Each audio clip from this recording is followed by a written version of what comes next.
एक जिज्ञासु और बहादुर लड़का था। उसे रोमांचक जगहों पर घूमना बहुत पसंद था। एक दिन उसने सुना कि उनके गांव के पास एक पुरानी पहाड़ी गुफा है, जहां कोई भी अंदर जाकर वापस नहीं लौटा। गांव वाले कहते थे कि वहां खजाना है, पर साथ ही शाप भी। आरव को ये बात बहुत रोचक लगी।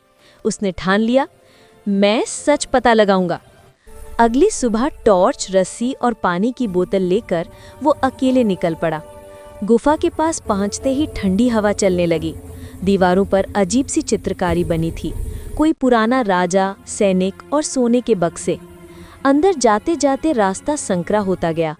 टॉर्च की रोशनी में चमकते रतन दिखाई दिए, पर तभी रास्ता पीछे से धमाके की आवाज़ के साथ बंद हो गया। अब आरव अंदर फंस चुका था। अंधेरा, सन्नाटा और सिर्फ आरव की सांसों की आवाज़। वो घबरा गया, पर उसने खुद से कहा, डरने से कुछ नहीं होगा। उसने दीवारें टटोली और पाया कि हवा किसी एक दिशा से आ रही है, यानी कहीं बाहर निकलने का रास्ता है।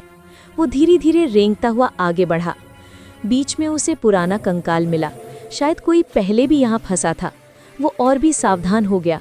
आखिरकार उसे पत्थरों के पीछे एक छोटा दरवाज़ा मिला, लेकिन उस पर लिखा था। आरव ने सोचा, शायद कोई तंत्र होगा।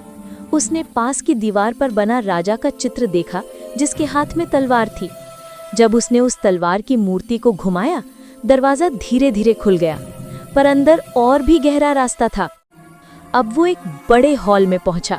वहां सोने के सिक्के, गहने और रतन थे, पर जैसे ही उसने एक सिक्का उठाया, पूरा हॉल कांपने लगा। छत से मिट्टी गिरने लगी, गुफा ढहने लगी थी। आरव ने जल्दी से सिक्का वहीं रख दिया और बाहर निकलने की कोशिश की। आखिरकार उसने एक संकरी दरार देखी, जिससे धूप आ रही थी। उसने रस्सी बांधकर किसी तरह खुद को खींचा और बाहर निकल आया। गांव लौटकर उसने सबको सच्चाई बताई। वहाँ खजाना नहीं, सबक छिपा है।